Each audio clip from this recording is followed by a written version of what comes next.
시편 19편 7절에서 14절까지 말씀. 시편 우리 19편 7절에서 14절까지 말씀 제가 봉독해 올립니다. 여호와의 율법은 완전하여 영혼을 소성시키며 여호와의 증거는 확실하여 우둔한 자를 지혜롭게 하며 여호와의 교훈은 정직하여 마음을 기쁘게 하고 여호와의 계명은 순결하여 눈을 밝게 하시도다. 여호와를 경외하는 도는 정결하여 영혼까지 이르고 여호와의 법도 진실하여 다 의로우니 금 곧 많은 순금보다 더 사모할 것이며 꿀과 꿀송이보다 송이꿀보다 더 달도다. 또 주의 종이 이것으로 경고를 받고 이것을 지킴으로 상이 크니이다. 자기 허물을 능히 깨달을 자가 누구리요? 자기 나를 숨은 허물에서 벗어나게 하소서. 또 주의 종에게 고의로 죄를 짓지 말게 하사 그 죄가 나를 주장하지 못하게 하소서. 그리하면 내가 정직하여 큰 죄가에서 벗어나겠나이다. 나의 반석이시요 나의 구속자이신 여호와여, 내 입의 말과 내 마음의 묵상이 주님 앞에 연락되기를 원하나이다. 아멘. 오늘 이 말씀 가지고 마음의 묵상이라는 제목으로 함께 말씀을 나누기를 원합니다. 14절에 보면 이런 말씀이 있죠. 내 입의 말과 마음의 묵상이 주님 앞에 연락되기를 원하나이다 라고 이야기합니다. 우리가 묵상이라고 하는 부분을 보지만 묵상이라고 하는 것은 어떻게 되새김이라고 하는 말도 우리 가운데 있어요. 그래서 소가 여물을 먹고 되새기는 것처럼 이제 음식을 되새기고 다시 또 곱씹어보고 이렇게 하는 것을 이야기합니다. 그런데 이런 묵상이라고 하는 부분들이 아마 우리가 생각할 때 꼭 정말 필요한가, 이런 말씀의 묵상이 우리 가운데 정말 필요한가 라고 하는 이런 근본적인 질문이 우리 가운데 좀 있잖아요. 이 말씀을 묵상한다는 게 무슨 의미가 있나, 또 말씀을 묵상하는데 크게 달라지는 것 같지도 않고 뭐 이래요. 그러니까 신앙이라고 하는 부분들이 분명히 과정이라는 것이 있어요. 신앙에 점진적이죠. 그러다 보니까 우리가 신앙을 이게 한 번에 단순간에 또 한 번에 이렇게 변화되는 것을 생각하지만, 그러나 신앙은 과정이 있다. 성장에도 과정이 있다라고 하는 거예요. 그 청년의 이 시기를 어떻게 보내느냐라고 하는, 신앙으로 어떻게 보내느냐라고 얘기했을 때 유초등부 아이들은 성경의 암송이 참 도움이 돼요. 성경 암송이. 그래서 그때 암송했던 것들이 오래 가는 것을 보게 돼요. 근데 청년들 때 암송, 성경 암송이 필요하죠.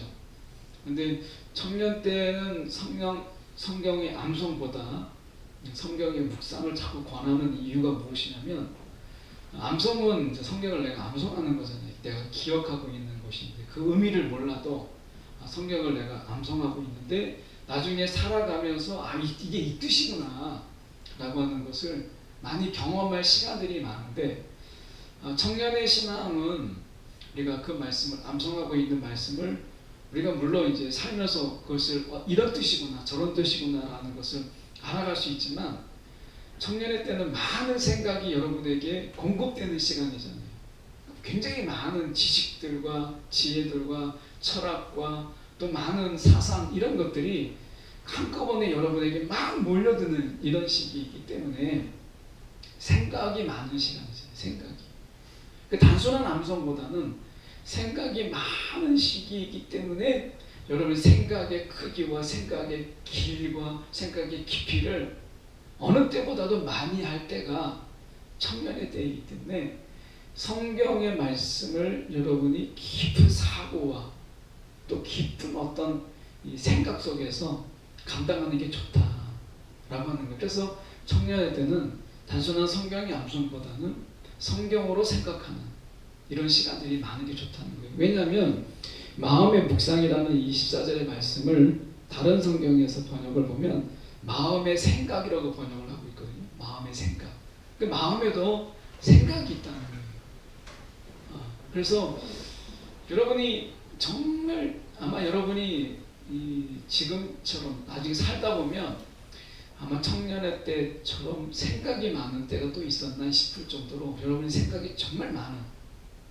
근데 이 생각들을 여러분이 좀 지혜롭게 정리를 하고 어떻게 보면 이것을 나름대로 생각에 길을 내는 때가 바로 이때이기 때문에 여러분이 생각을 많이 하는 게 필요하다라고 하는 거예요. 그래서 우리가 왜 말씀을 묵상해야 되는가라고 했을 때 오늘 시인은 6가지 정도로 말씀에 유익이 있다라고 얘기 6가지나 돼요. 첫 번째 보면 7절에 보면 여호와의 율법은 완전하여 영혼을 소성시킨다. 이게 첫 번째 말씀의 유익이에요. 소성시킨다라고 하는 것은 생기를 우리가 복돋준다, 되살린다, 새 힘을 준다라는 의미예요. 여러분 이게 와닿습니까? 여러분이 율법을 묵상하고 그러면 영혼의 생기가 막 돌고 새 힘을 막 가지게 되고 그런 경험 이런 것이 오히려 여러분에게 생소하지 않을까라고 하는 생각을 해보게 돼요.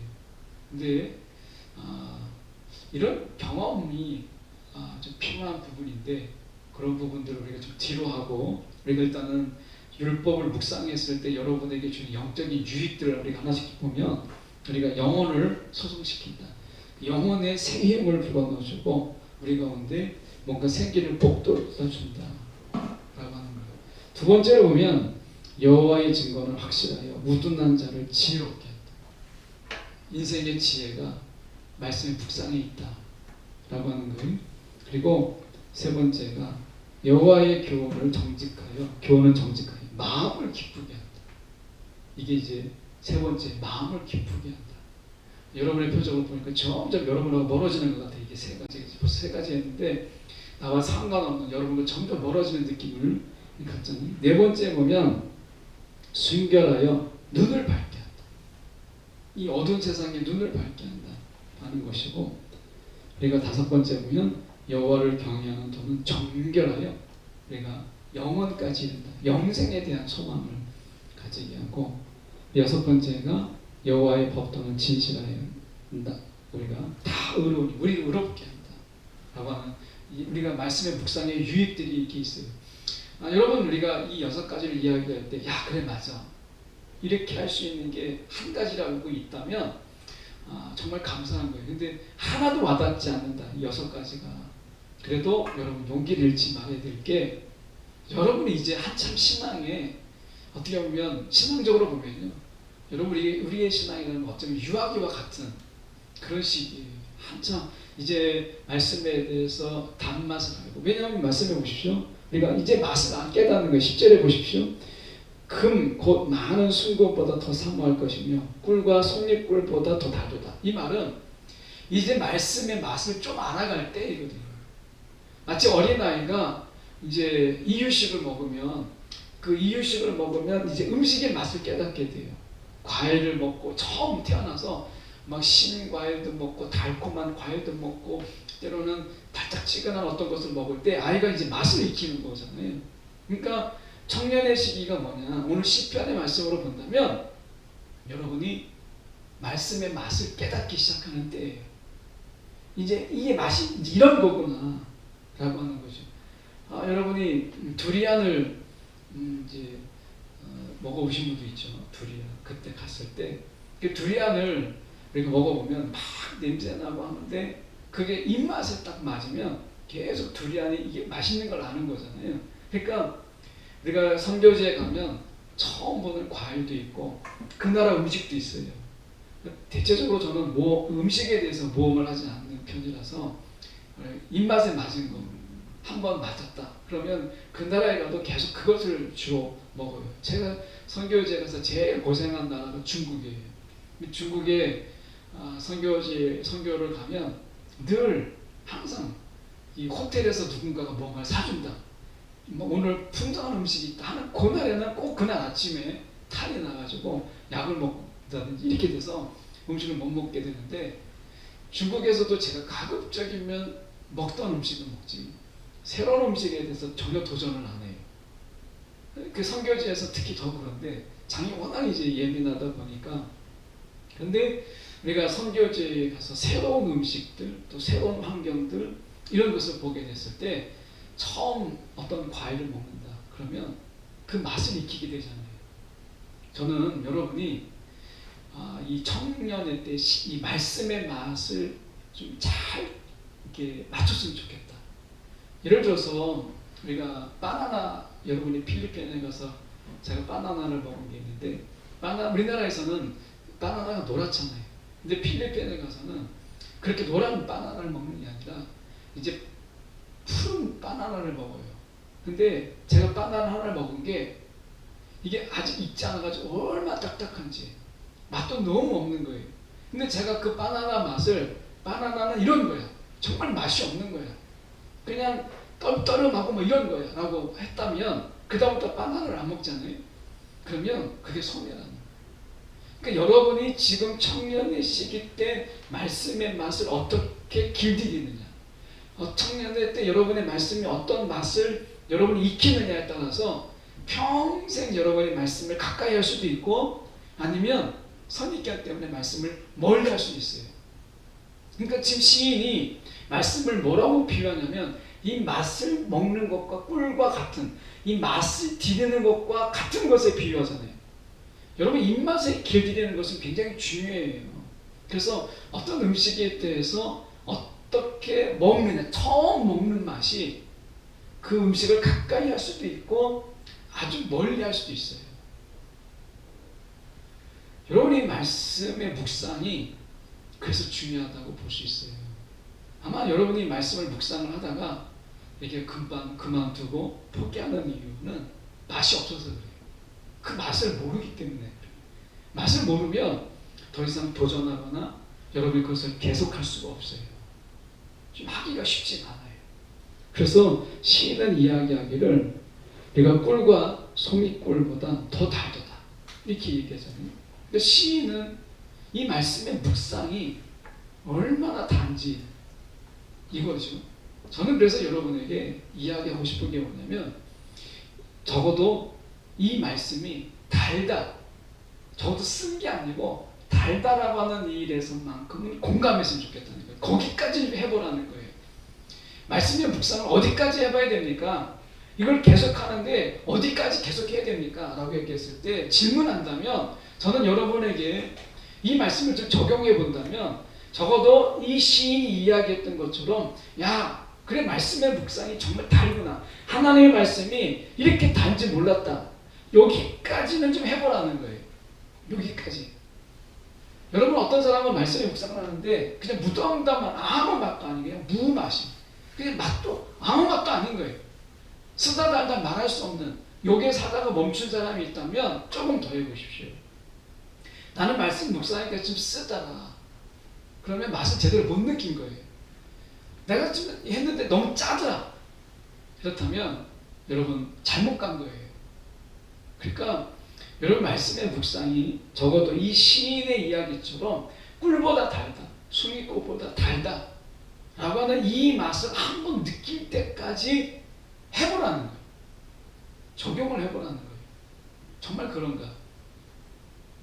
그러면 그 다음부터는 가기 시작해요. 야 정말 하나님의 말씀의 묵상이 야 이렇게 달콤하고 달구나. 그러면 그 다음부터는 여러분에게 하지 말라고 해도 또 하라고 하는 말이 없어도 여러분의 말씀의 묵상이 여러분에게 지속될 가능성이 굉장히 너무 많은 거예요. 아니면 말씀의 묵상이라고 하는 것이 여러분에게 있어서 야 이거는 나의 영양소와 같은 거구나. 그래서 지속할 수 있어요. 그러니까 여러분에게 이 마음의 묵상, 말씀을 마음으로 받아들여서 내가 묵상을 하는 거죠. 이 부분에 대해서 여러분이 했으면 좋겠다. 자, 다시 돌아가서 14절에 보면 마음의 묵상이라고 이야기해요. 마음의 묵상. 그러니까 성경의 묵상은 머리로 하는 게 아니고 마음으로 하는 것이다. 그 얘기잖아요. 마음으로 하는 것이다. 마음에 와닿게. 내가 마음의 감동을 받고 마음의 기쁨을 얻고 내가 마음에 유익이 있도록 하는 것이잖아요. 그러니까 우리가 말씀의 묵상을 중간에 하지 못하는 결정적인 이유 중에 하나가 맛을 모른다라고 하는 거고요. 또 하나는 뭐냐면 머리로 하기 때문이다.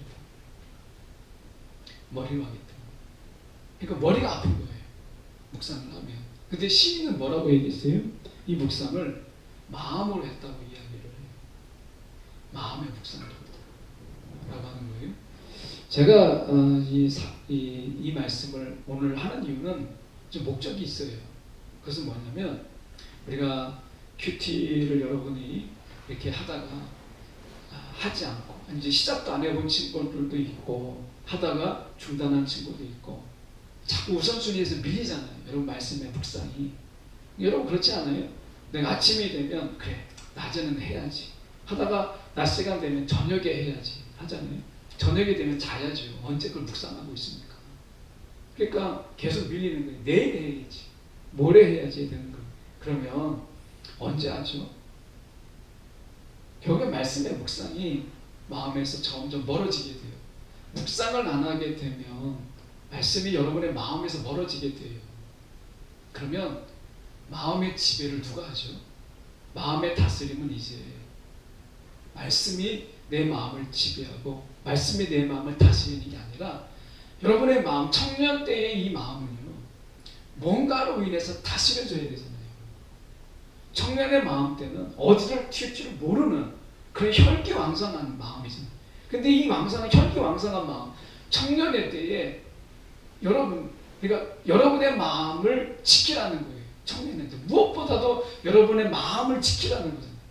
이 마음이 어디로 갈지 모르는 거예요. 근데 여러분의 이 어디로 튈지 모르는 이 마음, 이 화산 같은 이 마음을 하나님의 말씀으로 다스리지 않으면 어디로 튈지 모르는 거예요. 그래서 하나님이 말씀하시는 게 오늘 하나님의 말씀으로 여러분의 마음을 다스리는 것이 필요한데 그게 묵상이라는 거예요. 그래서 우리가 말씀을 이야기할 때 마음의 묵상이라고 이야기하는 거예요. 생각의 묵상이 아니라 마음의 묵상이라고 이야기하는 이유가 바로 그래서 그래요. 앞에서 6가지의 말씀에 유익이 있어요. 근데 유익이 와닿지 않으면 말씀의 부분에서 적어도 어떻게 무엇을 벗어나길 하는가를 보면 우리 가운데 더 도움이 되지 않을까 싶어요. 11절에 보십시오. 주의 종이 이것으로 경고를 받고 이야기해요. 그러니까 시인은 경고를 받았어요. 이 경고는 우리에게도 동일한 경고예요. 말씀을 떠난 자의 삶이 어떤 삶을 사는가 이 경고라고 있다는 거예요. 특히 이 말씀은 청년의 때 더 강력한 경고가 돼요. 자 보십시오. 12절에 이렇게 얘기하죠. 자기 허물을 능히 깨달을 자가 누구이요? 나를 숨은 허물에서 벗어나게 하소서. 다시 말하면 우리 가운데 숨겨진 죄, 죄의 은닉이 우리 가운데 계속 있다는 거예요. 청년의 때는요 죄의 은닉이 있다는 거예요. 그럴 때 그런 유혹이 많은 때 죄의 은닉의 때라고 얘기하잖아요. 그래서 시인은 이야기할 때 나를 숨은 허물에서 벗어나게 하소서. 이걸 이야기해요. 여러분 우리가 이 죄 말씀에서 멀어지잖아요. 그럼 우리가 어떤 용기가 생기는 줄 아세요? 하나님조차도 숨길 수 있다고 생각해요. 하나님도 내가 숨길 수 있다고 생각해요. 내가 하나님도 내가 감출 수 있다고 생각해요. 죄에 대해서 용기가 생겨요. 죄에 대해서 담대해져요. 여기까지 가면 무서워지는 거예요. 그래서 우리의 마음을 말씀으로 다스려지는 게 필요한 거예요. 시인은 지금 하나님의 강력한 경고를 통해서 그가 울부짖는 게 뭐예요? 나의 자기의 허물을 능히 깨달을 자가 누구이리요? 라고 얘기했어요. 말씀이 없으면 내 죄가 무엇인지를 깨닫지 못하게 되고 더 나아가서 우리는 하나님 앞에 내 죄를 은닉하게 된다는 거예요. 여러분 보십시오. 아간의 죄와 아시잖아요. 아간의 죄. 여리고성을 무너뜨리고 여리고성에 하나님의 헤렘을 선포했잖아요. 그리고 아무것도 숨기지 말라고 얘기했는데 아간이 어떻게 했어요? 하나님을 숨길 수 있다고 생각했잖아요. 여러분, 나를 숨길 수 없으면 나에 대해서 감출 수 없는 것은요, 하나님께도 감출 수가 없어요. 나를 속일 수 있으면 하나님을 속일 수 있겠죠. 아니, 그것도 사실 틀려요. 나를 속일 수 있어도 하나님을 속일 수 없어요. 그런데 하물며 여러분을 속일 수 있습니까? 그렇지 못하잖아요. 여러분을 속일 수 없다면 하나님을 속일 수 없다는 것에 대해서 인정하셔야 돼요. 이게 하나님의 경고인 거예요. 근데 우리가 얼마나 미련한지, 내가 말씀에 대해서 가깝지 않으면, 말씀에서 멀어지게 되면 내가 하나님을 속일 수 있다고 생각을 하는 거예요. 이게 무서운 거예요. 죄의 은닉, 이 아간이 훔친 것을 은닉하는 것보다 더 무서운 게 뭐냐면 죄의 은닉이라는 거예요. 청년의 때에 이 강력한 경고가 우리 가운데 있잖아요. 두 번째 보세요. 13절에 또 주의 종에게 고의로 죄를 짓지 말게 하사 그 죄가 나를 주장하지 못하게 하셨어요. 죄가 나를 지배하고 죄가 나를 주장하는 거예요. 여러분이 사는 것보다 아마 유나는 많이 범죄에 대한 기록을 보니까 그거를 많이 경험하겠지만, 여러분, 범죄와 유혹과 미혹이 여러분 가운데 얼마나 많은지 몰라요. 여러분이 사는 이 세상이 그렇다는 거예요. 순간순간마다 여러분에게 말씀을 떠나서 사는 이런 시간들이 굉장히 많다는 거예요. 특히 여러분이 뭔가 학문을 배우고 사상을 배우고 철학을 배우고 막 그럴듯한 이야기들이 너무 많잖아요. 그런 세상 속에서 말씀을 붙잡고 산다는 것은 쉽지 않아요. 거저되지 않는다는 거예요. 하나님이 우리를 분명히 도우시지만 우리가 해야 될 게 있다는 거예요. 묵상이라는 거예요. 이 묵상은 뭐가 되냐면, 우리가 생각의 길이 있어요. 한번 말씀드려봤던 것처럼 물이 흘러갈 때 가만히 보세요. 비 올 때 가만히 보시면 비는요 막 흘러가는, 아무데나 흘러가는 게 아닙니다. 물에도 길이 나요. 그 길을 따라가는 거예요. 물길을 따라가잖아요. 거기서 바다에 이르는 거잖아요. 마찬가지로 생각의 길이 있나요? 길. 그럼 어떤 사람들은 늘 부정적인 생각을 해요. 생각이 길이 그렇게 난 거예요. 어떤 사람은 늘 삐딱한 생각을 해요. 어떤 말을 듣고 어떤 똑같은 말을 들어도, 왜요? 내 생각이 길이 그렇게 나기 때문에 그런 거예요. 그러면 어떤 말씀을 듣고 어떤 이야기를, 어떤 경고를 들어도 여러분, 그거는 그 길을 타고 가요.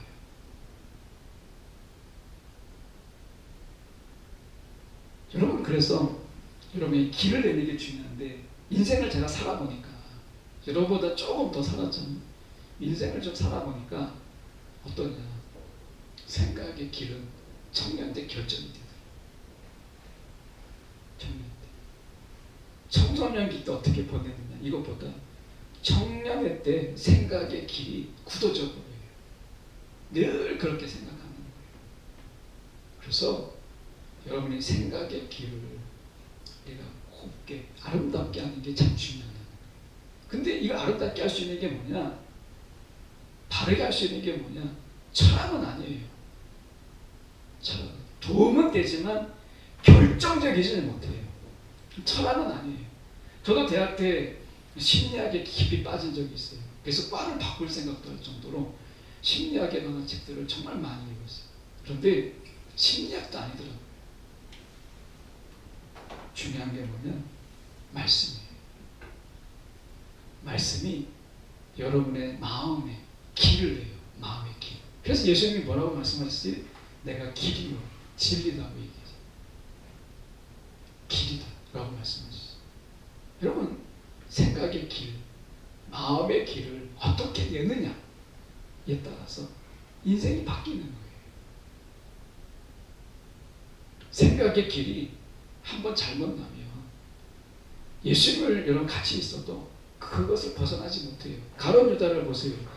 가룟 유다가 왜 그렇게 비극적인 인생을 살았을까? 생각의 길이 굳어져 버린 거죠.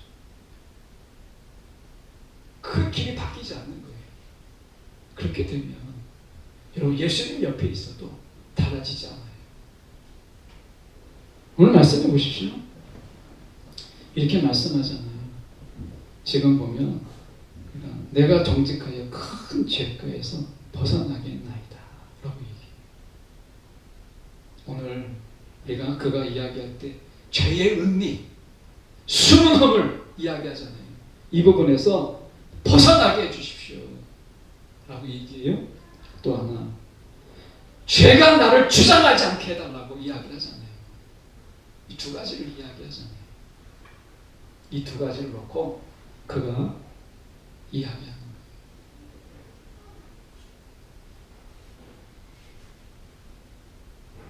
여러분 오늘 말씀 속에서 오늘 14절에 다시 돌아가서 보면 이렇게 얘기하잖아요. 나의 반석이시요 나의 구속자이신 여호와여 이렇게 말씀해요. 내 입의 말과 자, 입의 말을 앞에다 이야기했어요. 자, 사람의 말하는 게 여러분 감출 수가 없어요. 글씨라고 하는 게, 글씨체라고 하는 게 우리가 수사, 이제 범죄가 일어나게 되면 내가 아무리 다른 사람 글씨체를 흉내내려고 해도 그 글씨체는 그 사람의 필체가 있어요. 이게 이제 범인을 잡는 데 써먹잖아요. 필체. 이게 한번 굳어지면 고치기가 어려워요. 특히 저 같은 나이에서는 이 필체를 바꾼다라고 하는 것은 차라리 성격을 바꾸지 필체는 못 바꾸거든요. 그러니까 이 필체는 못 바꿔요. 제 성을 바꿀 수 없는 것처럼 필체를 못 바꾸는 거예요. 근데 사람의 말이 그래요. 이 말벌. 이 말벌은 한번 이게 고정이 되면 여러분 안 돼요. 여러분 중에 혹시 욕 잘하는 친구가 있어요? 여러분이 아는 사람 중에 욕 못 고칩니다. 그거 금방 못 고쳐요. 예. 옛날에 신당동에 가면 욕쟁이 할머니가 있었어요. 욕쟁이. 여러분 말 못 바꾸니 평생 욕만 하고 사시는 분은 어떻게 금방 바꿀 수 있겠어요? 말버릇을 못 바꾸는 거예요. 한 번 길들여지면 바꾸지 못하는 것들이 있다. 그걸 이야기하면서 시인은 뭐라고 이야기하냐면 지금 내 입술의 말이라고 하는 것은 한 번 굳어지면 바꿀 수 없는, 뗄 수 없는 이것을 이야기하면서 마음의 묵상을 이야기하고 있는 거예요. 이건 뭘 말하는 거예요? 마음을 한번 정해지고 굳어지면 바꿀 수 없다는 거예요. 그래서 여러분이 마음의 묵상이 주님 앞에 연락되기를 원합니다. 우리의 마음의 묵상이, 우리의 마음이, 말씀을 대한 우리의 마음의 태도가 하나님께 연락되었으면 좋겠다. 시인은 노래하고 있잖아요. 말씀을 대하는 마음의 태도, 말씀을 대하는 마음의 자세가 하나님께 연락됐으면 좋겠다. 그가 그렇게 기도하잖아요. 여러분, 우리가 이야기할 때 6가지 말씀의 묵상의 유익이 있어요. 근데 저는 이 6가지를 여러분이 좀 적어놓고, 내가 말씀의 묵상의 이 유익을 하나하나 하나님 경험하게 해주세요. 내가 체험하게 해주세요. 이 시인의 노래가 내 것이 되게 해주세요라고 하는 그런 좀 여러분 어떻게 보면 도전? 이걸 좀 해봤으면 좋겠어요. 6가지를 한번 적어보세요. 적어서 내가 적어도 여기에서 정말 시인과 공감할 수 있는 말씀의 묵상과 말씀의 체험이 내게 있도록, 묵상의 유익이니까 적어도 여기까지 좀 해봐야 이 말이 와닿는 거예요. 금 곧 순금보다 더 사모한다. 이게 쉽지 않습니다. 황금 만능주의 세상 속에서 내가 순금보다 내가 더 사모할 것이 이거다. 이건 쉽지 않죠. 적어도 여기까지는 우리가 좀 해봤으면 좋겠다. 그리고 꿀과 꿀송이 꿀보다 더 달다라고 이야기하잖아요. 우리가 여기까지는 좀 해봐야 되지 않겠나 라고 하는 거예요. 여러분 어디까지 해보셨습니까? 말씀의 묵상 어디까지 해보셨어요? 우리가 다시 한번 여러분이 시작했으면 좋겠어요. 말씀의 묵상에 대해서.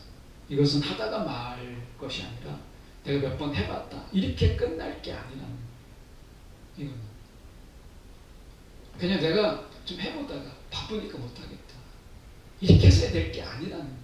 지금 이 시인은 말씀의 묵상에 대해서 지금 그는 순금보다 더 사모함으로 이야기하고 있고 어떤 것보다 더 달달하고 이야기하잖아요. 인생의 유익을 이야기하죠. 이것을 하지 않음으로 인해서 생기는 위험성도 경고하고 있잖아요.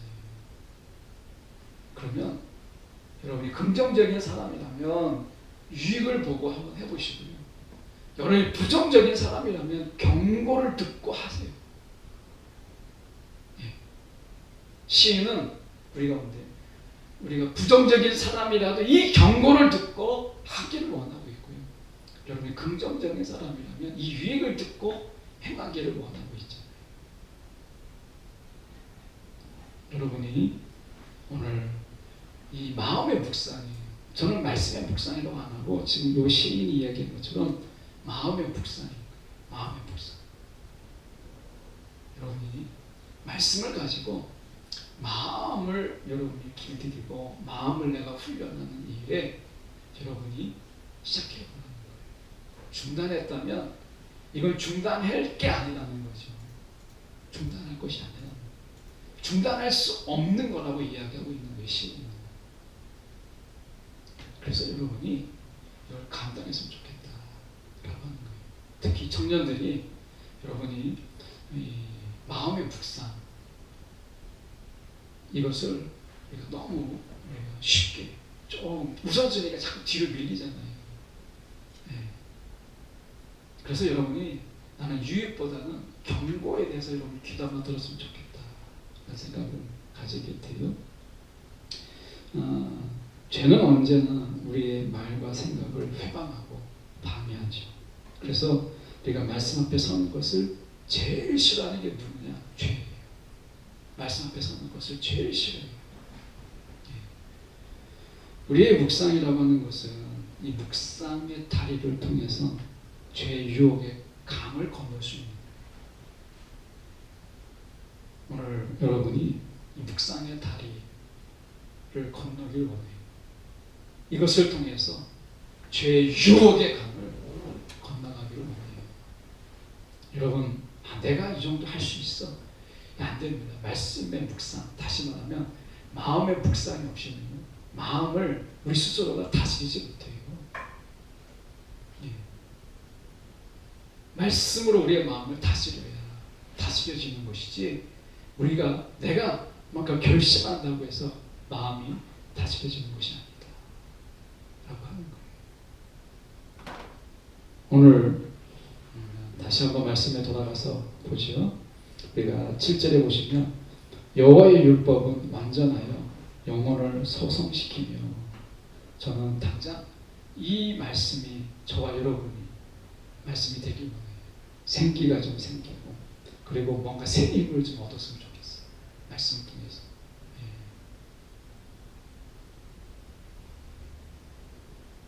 오늘 청년의 신앙으로 우리가 늘 고민하잖아요. 청년의 신앙으로. 오늘 14절 말씀에서 이런 번역이 있어요. 이 번역을 잠깐 소개하려고 합니다. 마음의 묵상이 주님 앞에 연락되기를 원하나이다.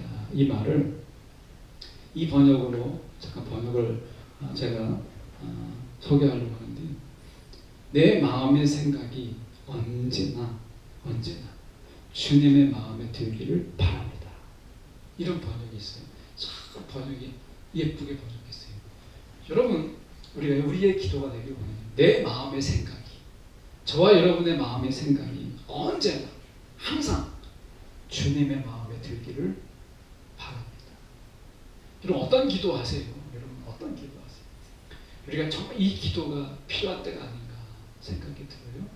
여러분이 내 마음의 생각이 언제나 주님의 마음에 들기를 내가 바랍니다. 이 기도를 드릴 수 있고 이 기도가 저와 여러분 가운데 좀 드릴 수 있는 그런 기도가 되었으면 좋겠습니다. 기도하시겠습니다.